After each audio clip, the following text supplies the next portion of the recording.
Welcome to the exciting rebirth of Superstar, featuring choose your membership rate as low as just $3 a month. At Superstar, you get expanded, exclusive video scopes each and every week, unlimited access to special horoscopes, class passes for Synchronicity University, consultations with me, and so much more. All of this in the Superstar space. I look forward to meeting you there.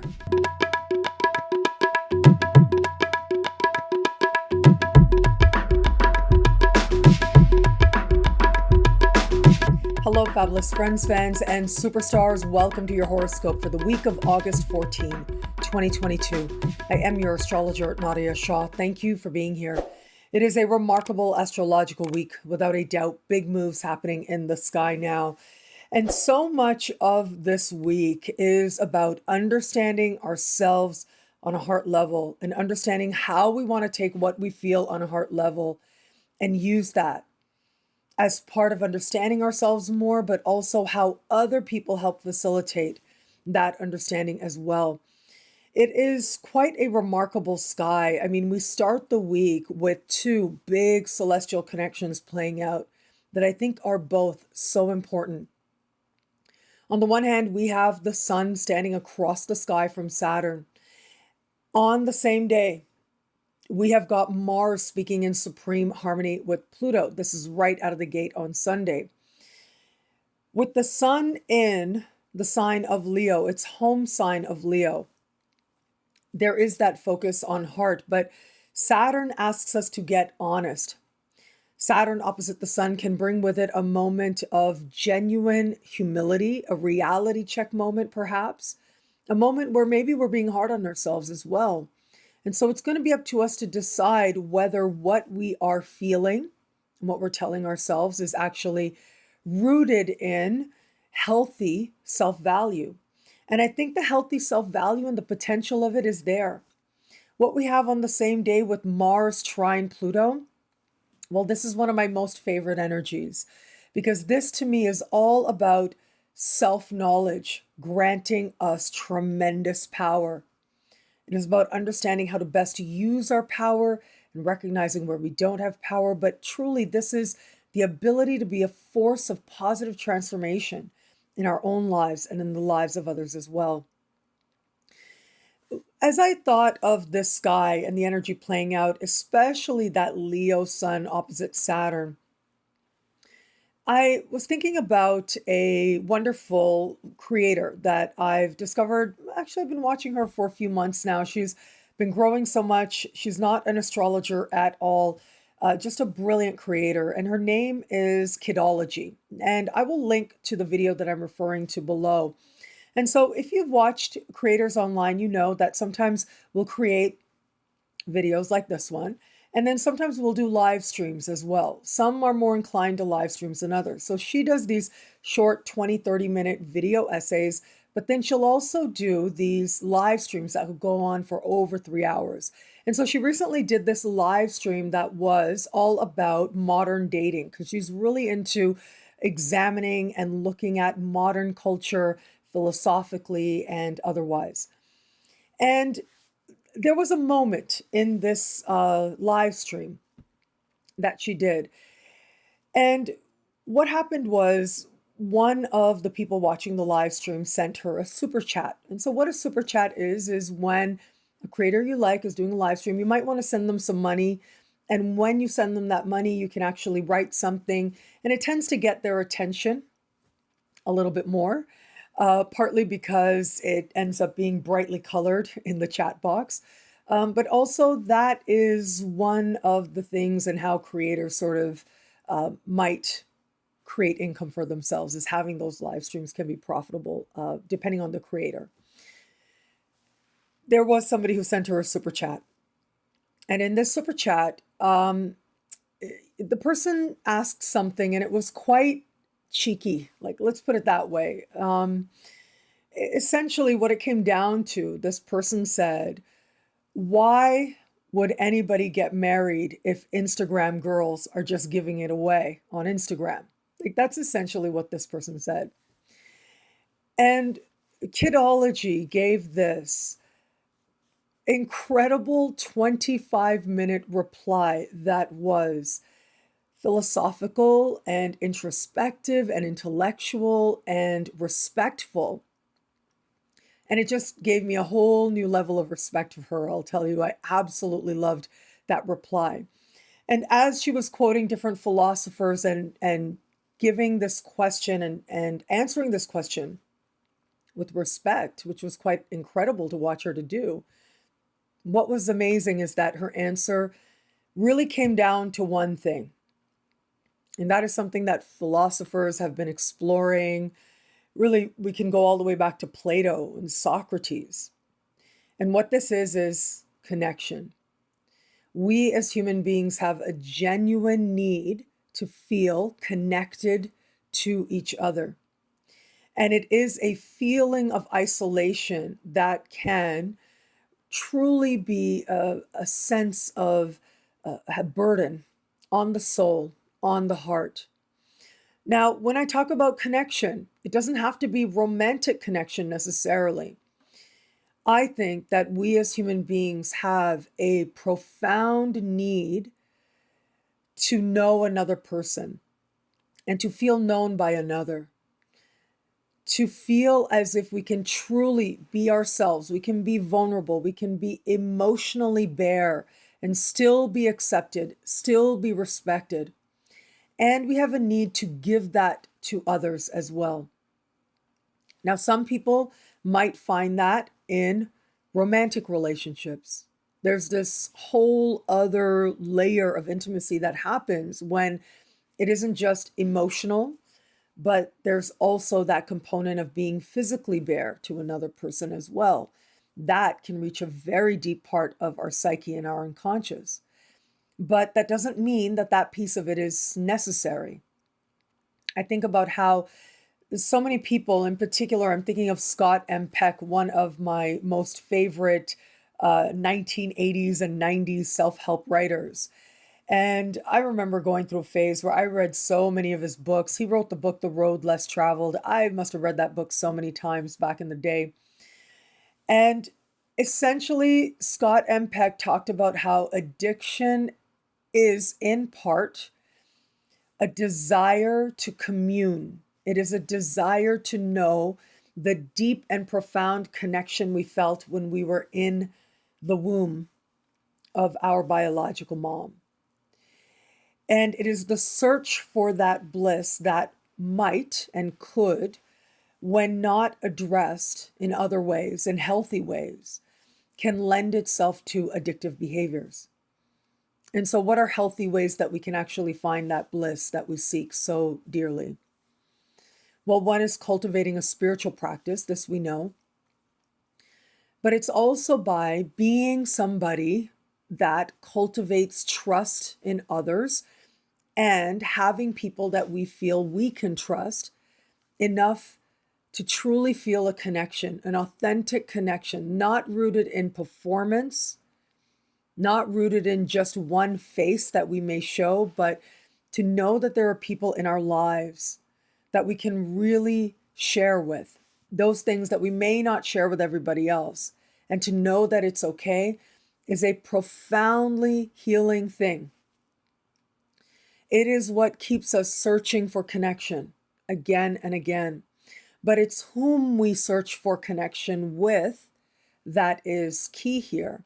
Because sometimes, and it does happen, especially if you grow up in an environment where you may not necessarily have seen really healthy relationship dynamics, our first instincts may be to seek it with people where that trust cannot be there. We don't really trust them. They haven't earned that trust. Their behavior demonstrates that they are not trustworthy. They don't hold what it is that we are sharing with them in reverence. And so part of the lesson is to learn to be more discerning. But the thing is, we don't want to become guarded either. To stay open and vulnerable enough to let people in while still being able to be discerning. Well, this is something that we are learning as we move through life. However, I'm thinking also about Freud. Now, Freud's ideas really lately have been coming across sort of synchronistically a lot of the challenges and debunking of a lot of Freudian ideas. And I get it totally. Some of the things he said were, really out there, really wacky, and that's okay. You know, that was where we were in terms of our human understanding of the psyche. We're now in a different place. But some of the ideas that he expressed, I still feel are so insightful and can help us today, or at least can be a good starting point that we can further learn about ourselves from. And so, of course, one of the most famous things that Freud said, right, is that everything we do is out of libido. Basically, everything we do it because on some unconscious level, we think it's going to get us laid. That's really what he said. That's really what it came down to. He believed. And Carl Jung, who was his student, said that what you are calling libido is actually a desire to commune with the divine. We are seeking connection. And so that was one point of contention between the two of them, among others as well. Now, interestingly, later on in Freud's career, towards the end of his life and towards the end of his career, he said that it wasn't just the libido urge, but he identified a contradicting urge that he called the self-destruct urge that human beings have as well. And so these two urges are constantly playing out. And so he had some interesting ideas, right? And he continued to stay curious and cultivate them and share them throughout his life. And of course, like I said, we understand the psyche with so much more depth and nuance as well. And we understand that different people are oriented differently. There are some people who may never really be thinking about or care about spiritual connection. And that really is okay. Some people may not really understand what it means to cultivate faith in yourself, faith in your future, and to live it, or even to have the intention to try and live faith in a kind and loving universe. And that's okay as well. Freud said that we have to accept as people the cruelty of fate, that fate can be random. And it is only when we accept the cruelty of fate that we're able to grow psychologically, that we're able to truly become adults. But of course, I don't think that's really part of human nature. It is part of human nature to search for meaning, to take whatever it is that happens to us and try to find a way to connect it to something that in some way can make us better. There is something within us that desires to make sense of times that are challenging, experiences that can be difficult, emotions that can feel overwhelming. With the sun in a heart-oriented part of the sky, standing across the sky from Saturn, I do think that there are going to be some of us who feel this sense of emotional heaviness at the very beginning of the week. For some, it's going to be evaluating the past, the disappointments, the regrets, the what ifs. And for some, it's going to go way back. Remember, the sign of Leo not only has to do with the heart, but it has to do with childlike wonder, childlike play, which is why the house associated with the sign of Leo, the fifth house, is the house of one's children. It tells us something about, look, the ancients used techniques that said how many kids you might have, what they might be like, and so on. If you're so inclined to learn those ancient techniques, you might be able to glimpse something, but I think that we are now modern people. And so we bring forward these energies in ways that can be archetypal, that can be metaphorical. And thankfully, we have a lot more freedom to decide and to choose. And so this opposition, I feel, is something that a lot of us are going to be feeling, whether we're looking at our childhoods, we're looking at the love of the past, the love we gave, the love that we received, whether we're looking at what it is we really want in our heart of hearts, what we think is going to make us happy, and what we haven't allowed ourselves to truly pursue. The regret of what we didn't pursue, but also where it is that perhaps we might need to find a depth of acceptance that whatever it was we decided to pursue was what was meant to be, and that's it. Years ago, when my dad, who you saw recently on my YouTube channel, thank you for all the love that you gave to that video. It really meant a lot to me, I tell you. I saved a lot of those comments that you guys made. It just reached my heart, so thank you for that. I made a little short with my dad. And when my dad had his second Saturn return, so again, this was years ago, but in his second Saturn return, I remember my mom saying to me at the time, this was around the time of my first Saturn return, and she was telling me that my father was having a tough time of it. And so he was going through a depression at the time.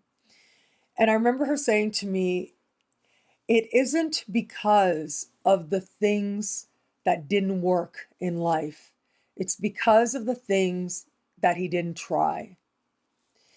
And I remember her at the time saying to me how important it was that I try whatever it is I want to do, whatever that might end up being.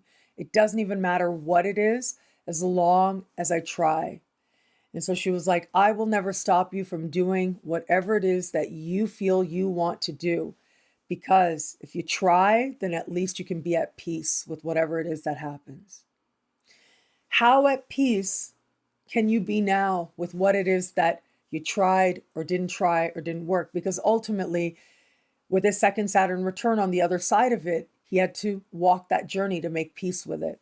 And he did, as you heard in that video that I shared with him. And so here we are. We're starting the week with this energy that can feel consequential, but also deeply honest. It is awareness of what we really want and what our hearts want. But here's the thing, the fact that simultaneously we're having this really beautiful energy of Mars trine Pluto, I think is incredibly insightful. I think that this is just something that is a standout, incredible omen. Now, Mars trines Pluto once a year. And so here we are. We are at this very important moment with Mars in the late degrees of the sign of Taurus. And anytime that Mars trines Pluto, I feel like this is an easy embrace of the various aspects of the serenity affirmation. So the serenity affirmation is grant me the serenity to accept the things I cannot change, the courage to change the things I can, and the wisdom to know the difference. So those are 3 points of power. It's a trinity, if you will. And Mars, as a general principle, I feel encapsulates our understanding and our ability to engage this sacred understanding of the serenity affirmation. When Mars trines Pluto, we not only see where it is we have power and are willing to take action where we have power, but we're able to that much more easily feel the blessing of the wisdom to know the difference, the peace that comes and the ease that comes from surrendering the things we have no power over. That is part of the promise of Mars trine Pluto.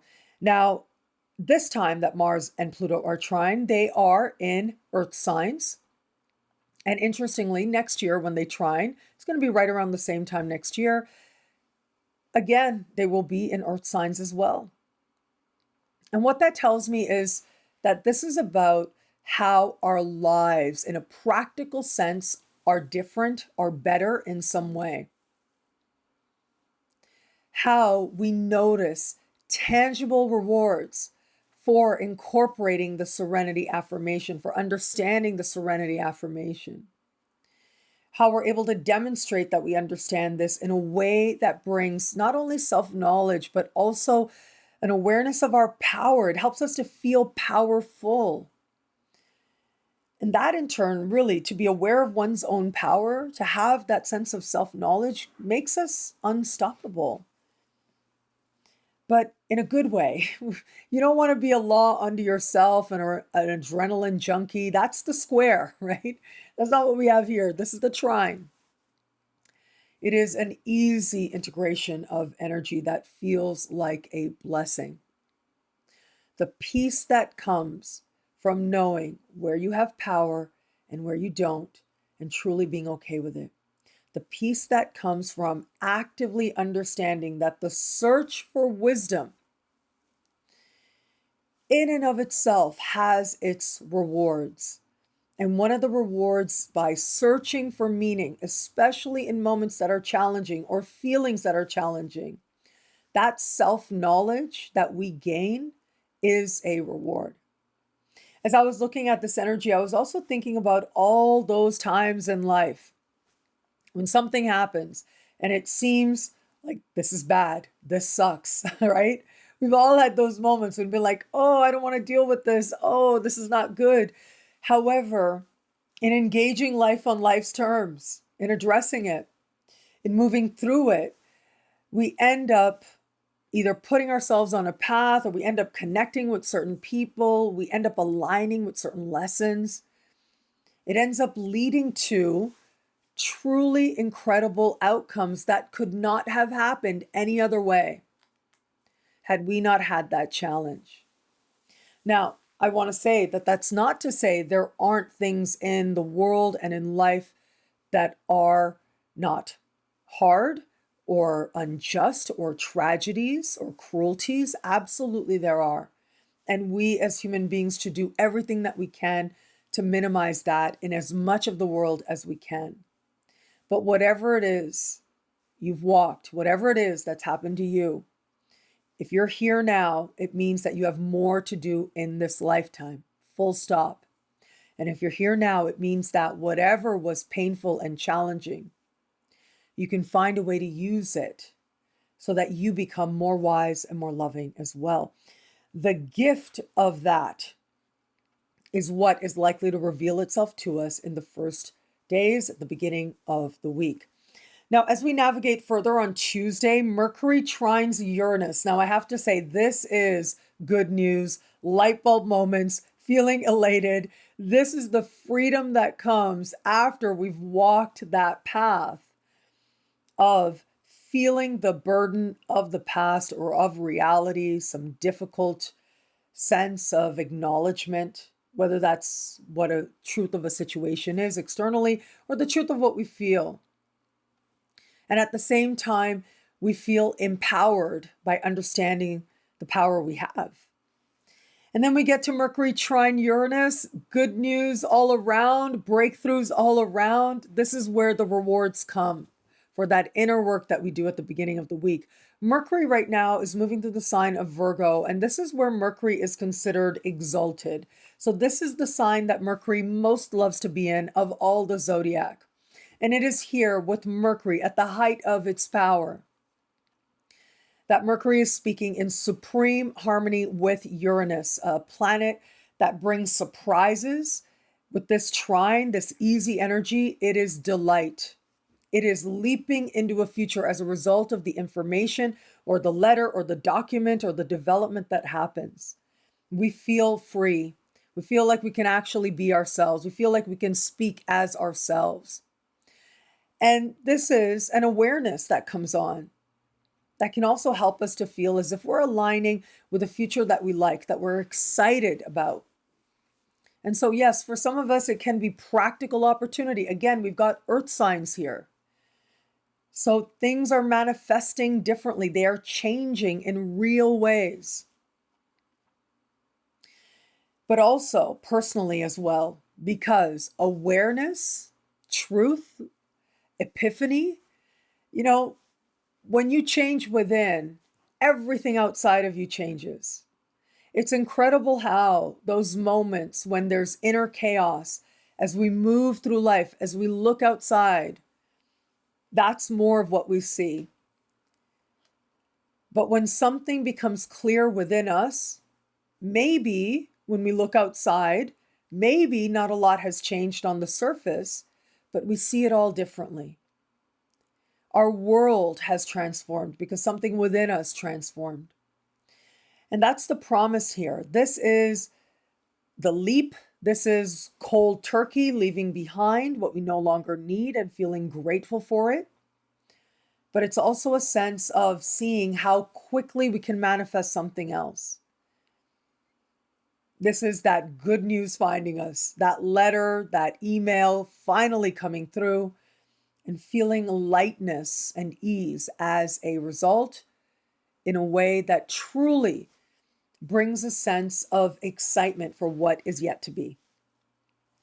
Now, on Thursday, we are going to have a gorgeous alignment. Now, this is where I feel that the Sun opposite Saturn, this is where the blessings really come. Because this is Venus in the sign of Leo, trine Jupiter in Aries. Venus speaking in supreme harmony with Jupiter.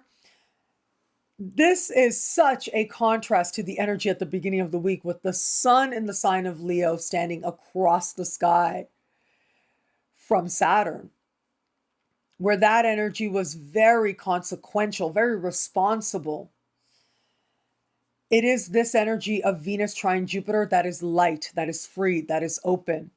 I'm going back to Kidology that I mentioned at the beginning of this video, and how Kidology found a way to sit on a live stream for 3.5 hours talking about modern relationships, modern love, and how she managed to, for 25 minutes, answer a really silly question that, if you really think about it, could be insulting in so many layers, or maybe it just doesn't make any sense. And she found a way to bring validity and respect to it. But that in and of itself transformed the energy, right?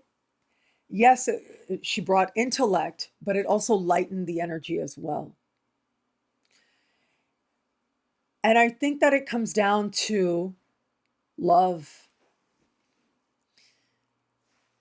Where someone brought an energy that was not loving, or maybe she recognized, possibly, maybe I should ask her at some point if I ever communicate with her.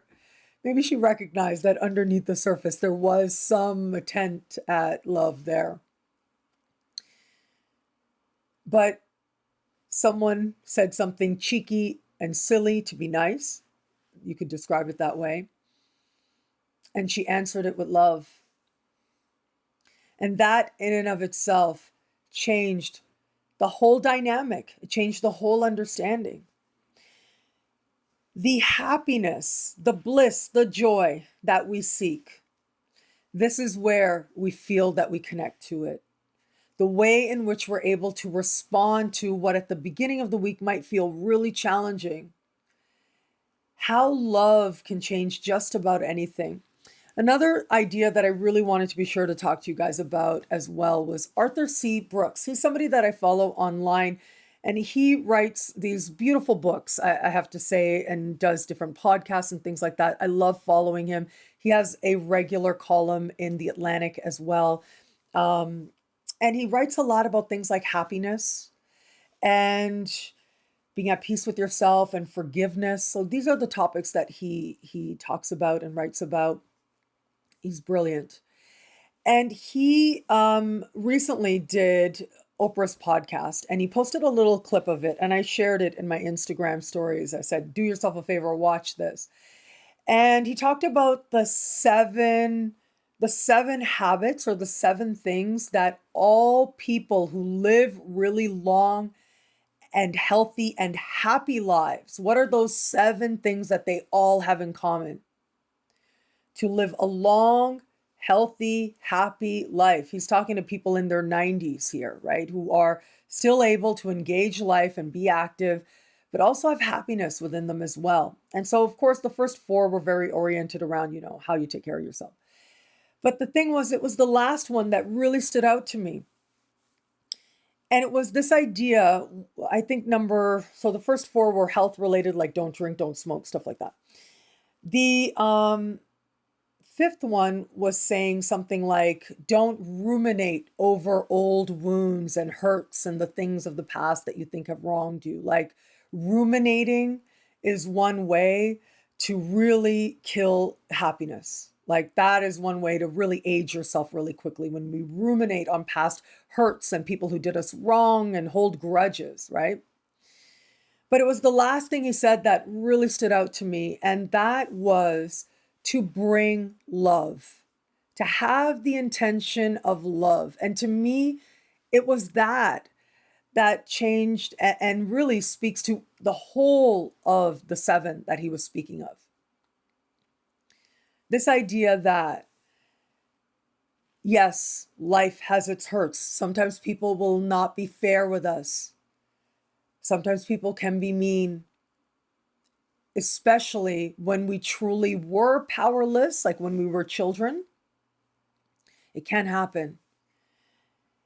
And yet, if we can find a way to move through the hurt, it's not about ignoring the hurt and thinking that the hurt doesn't exist and it doesn't matter. Whatever happened, happened. Now I'm just going to, because then it crops up in different ways, that resentment. And that's not what we want either. You feel it, you find wisdom in it, any wisdom in it, even if it made no sense and was not fair. You move through it. And then, if you truly want to be happy and you want to live a long time, if you truly want to do your health so that you can live for a really long time, the greatest favor, what you're going to do is you're going to bring love. You're going to bring love to those hurt spaces within you. And when you greet people and you meet people, you don't have to meet anybody you don't want to meet, of course. But as you interact with the world, you do it with love. Even though we know that the world has so many things that can be so painful, to still be willing to engage the world with love is remarkable. And it is a remarkable and courageous feat that so many people do each and every day. As much as life can hurt, to still be willing to love, some would say it's kind of miraculous. But I think it's part of the resiliency of what it is to be human. And I think it's also that on some level, we know that's what we're here to do. We know that's what we're here to do. We're here to love to the best of our ability. And it's never going to be perfect. It's just never going to be perfect because we are not meant to be perfect. The only thing perfect is love and wisdom, or nirvana, or the divine, or however you want to call it. That's perfect. We are messy. We are decidedly imperfect. We are supposed to make mistakes because that's how we learn. And that's also how we learn about love, and how love can be this healing balm to ourselves mostly. And it's love that really helps us, not just psychologically, and not just on a heart level, but literally physically. It helps us to live a long time. It's not about whether or not you have romantic love in your life either. Studies have shown that. But it's about the intention you bring to your life and to the people that you encounter as you move through your life as well. Now, the very big news I have to say is, of all these things I've spoken of so far, look, let me just make sure to mention Mars is going to move into the sign of Gemini. So I am now working with great intention and great love in my heart to complete the Mars retrograde special horoscope. So just be on the lookout for that. So for now, I just want to say Mars at the end of the week will enter the sign of Gemini. This is a really big deal because normally Mars will spend about 7 weeks per sign every 2 years or so. But of course, this is different. Mars is stepping into the sign of Gemini and is going to be here for about 7 months. So we are going to have this energy right into March of next year. So get comfortable. At least right now, and for the next 2 weeks, following this entry of Mars into this part of the sky and into this sign, at least for now, what we have that's pretty exciting is the precursor. So Mars is not yet in shadow. We'll go into shadow right around the 4th or 5th of September, depending on where you are on the planet. And that's when the official Mars retrograde season begins. But for now, we have Mars in a new area of life, chances are all of us are going to feel very quickly ourselves pouring our energy in a new direction. The sign of Gemini is about ideas and mind and the exchange of ideas. And so Mars tends to bring with it a sense of adrenaline, yes, passion, but it can also be very provocative. It can be about deliberately wanting to provoke certain reactions through words. And so it's up to us to decide how we're going to use words and use our language. But the thing to remember here is that sometimes with this, we may not realize that we may be communicating in a way that's being interpreted as confrontational or aggressive when that isn't even our intention. And so that may be something that we want to keep in mind. It's also possible that we are interpreting others' communication towards us as aggressive or confrontational, when that may not actually be the case. Because Mars has to do with our survival instinct, it has to do with the emotions we got used to feeling before we could even speak. And so sometimes it can be that we're in a current situation and it's evoking certain emotions or memories from way back from our childhood, but it's not actually connected to that.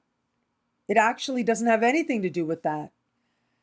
And so if we're able to find that sense of healthy detachment, which I think the sign of Gemini can actually help us with, then we end up using this energy to our advantage. The power of owning your voice in the world, the power of understanding that there's something that you uniquely have to express in this lifetime is the gift of Mars in Gemini. And that may be part of an exploration that more and more of us are willing to engage at this time.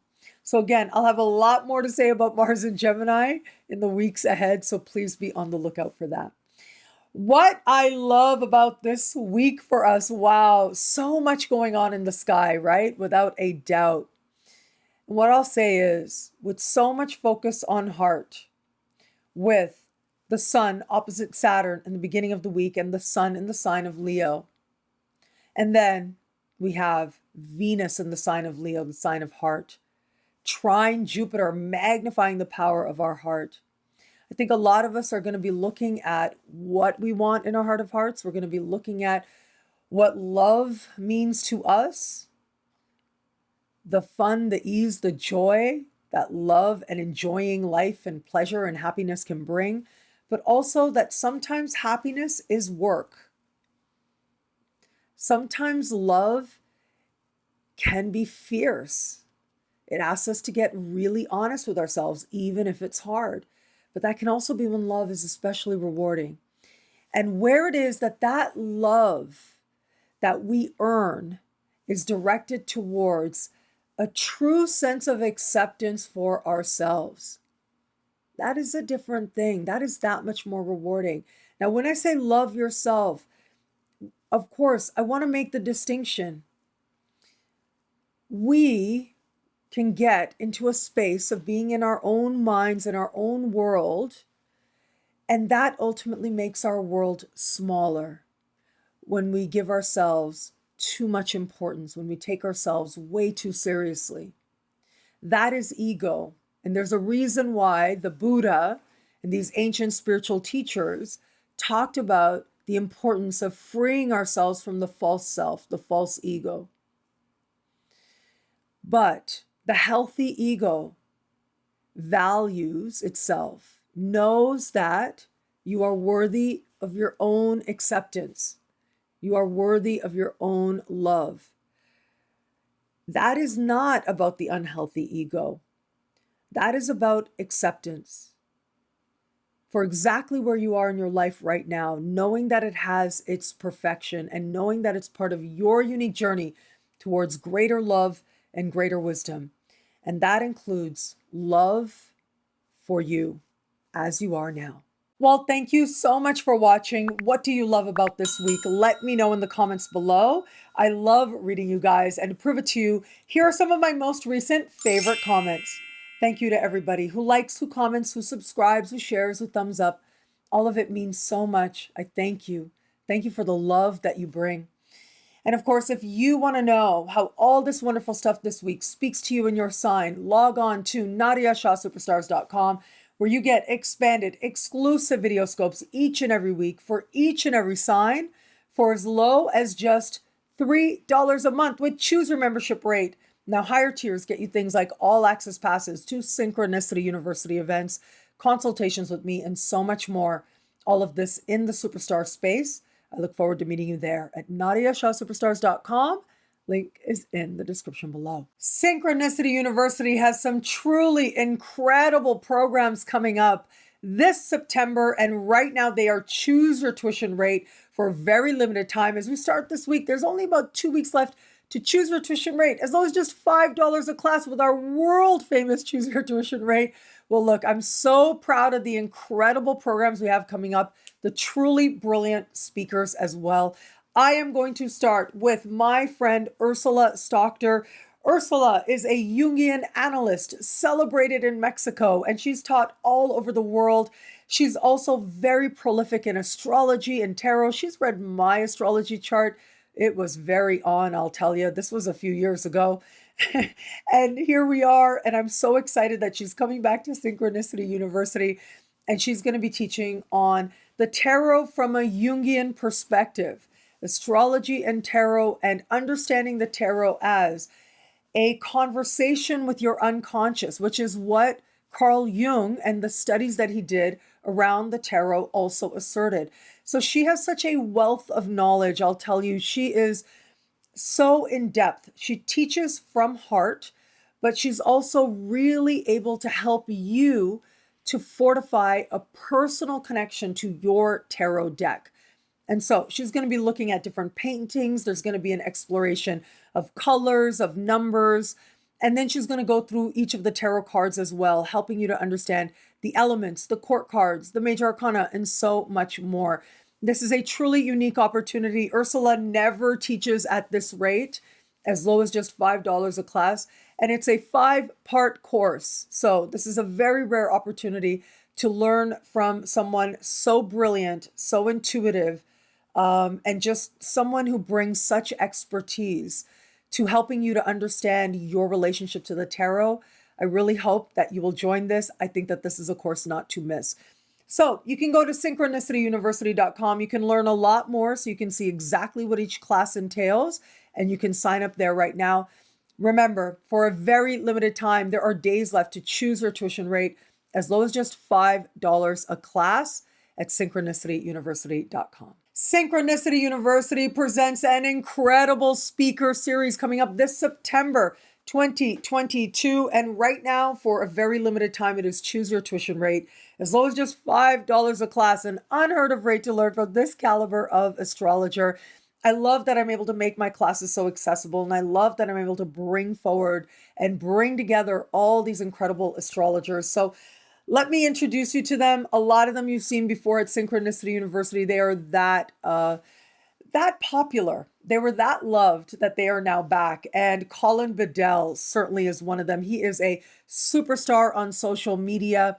He does Queer Cosmos, and he's really into understanding relationships and relating to others. And he looks at the signs as polarities, and he is really going to help us to understand Mars and Venus and love differently as well. So this is definitely a class not to miss. He comes with such a wealth of knowledge and insight that I think you will love. My friend, Nicole Garceau, is coming back to Synchronicity University as well. Now, she is going to teach a very specific technique, a degree technique. And so she's going to go through each of the 30 degrees, the numbers. So it isn't about going through 360 degrees through all of the zodiac. It's more about understanding what 0 degree of any sign correlates to, what 1 degree of any sign correlates to. So she's going to take you from 0 to 29 so that you can add this greater depth of understanding to all of the planets and placements in your chart. The ways in which you may illuminate and see them differently, I think is really mind expanding, and I think you will love. My friend Helene is coming to Synchronicity University of Heart House Astrology, and she's going to be teaching on Uranus in the astrology chart. And She's the perfect person to teach this because Uranus can be so hyper intellectual, and her astrology is called Heart House Astrology because she brings so much heart to her astrology. And so I'm really excited that she is coming back to teach at Synchronicity University. Quan Tracy Cherry is back as well. Now, you know, he practiced law for a really long time. He's got that whole intellectual side. He is so brilliant. He is so charismatic. I loved talking to him at Synchronicity Web TV. And so he's going to be looking at the raw material, like really helping you to understand what's at the core of these different signs and just how meaningful and profound it can be. And finally, my friend Yuridia Robles. Now, you know that I co-wrote a book with her called Mayan Astrology, also available in Spanish, Astrología Maya. And that was so great. She's one of these world-renowned experts in Mayan astrology. But you may not know, she's also taught very extensively on the part of fortune as well. And I had this incredible conversation with her that'll be posted right around now or very soon, that talks about the part of fortune. And it really is such an insightful conversation. But she's going to be teaching about helping you to understand and see that part of fortune so differently than you have before. So this is a class not to miss as well.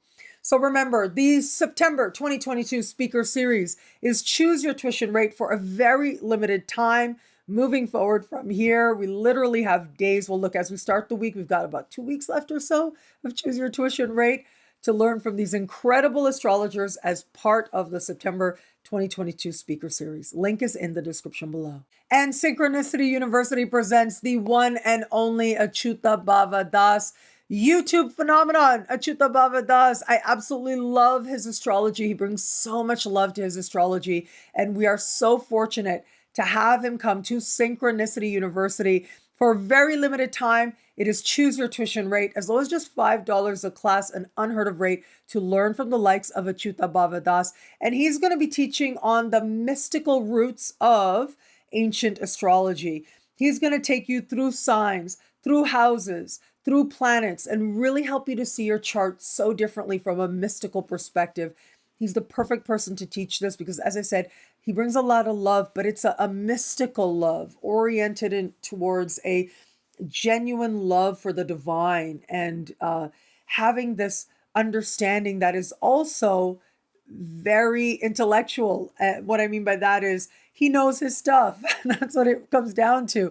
It's not just that he's relying on inspiration. When we hear mystical, we think, you know, about channeling and things like that.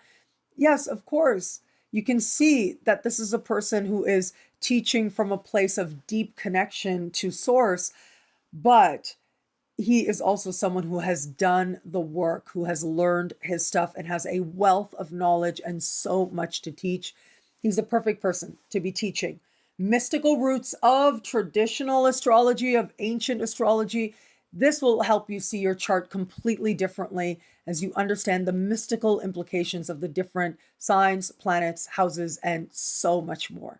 And so, for a very limited time, it is Choose Your Tuition Rate, as low as just $5 a class. Link is in the description below. I look forward to meeting you in class. And finally, remember, I am coming to Denver. I am so excited to connect with friends and fans in Denver. I think it'll be such a lovely moment to be able to meet friends and fans out there. And yes, Denver, Colorado, what a party it will be. And I will be gathering with like 100 different speakers. So it's going to be really a very special event, the ISAR conference. And you can learn more at ISAR2022.org. And I am teaching online at isarastrology.org as well. And I will be teaching a workshop on Lilith in the astrology chart. Black Moon Lilith is what we're going to be looking at. And links to both are in the description below. And thank you. Thank you so much for being here. Thank you for this moment with you. I'm sure some of you noticed my hair. I hope you like it. It's just something different I decided to try. I thought it would be fun. I was going to a party and I decided to try some hair. Maybe I should do it like Lady Gaga. Maybe next time I'll come with like pink hair or something. I always wanted to do that. I kid you not. Since the very beginning of starting my channel, I wanted to do that. And I let someone talk me out of it. And I have always resented that person for that moment.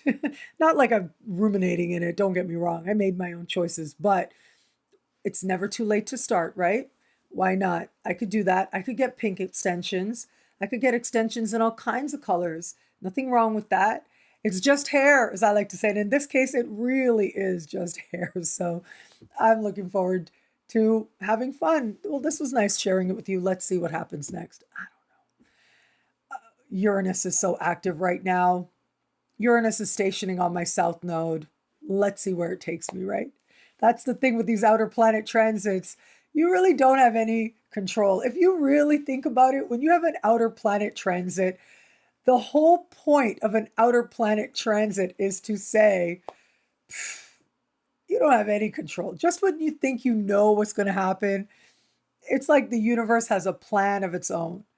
But what we do know is that it ends up being better on the other side than anything we could have planned for ourselves. So I hope that you see it. I hope that you feel it as well. If you're going through an outer planet transit, especially as we start the week, we've got that really intense energy of the sun opposite Saturn. So take very good care of you as you grow through this process. And thank you again for watching. It'll be a great week. Enjoy.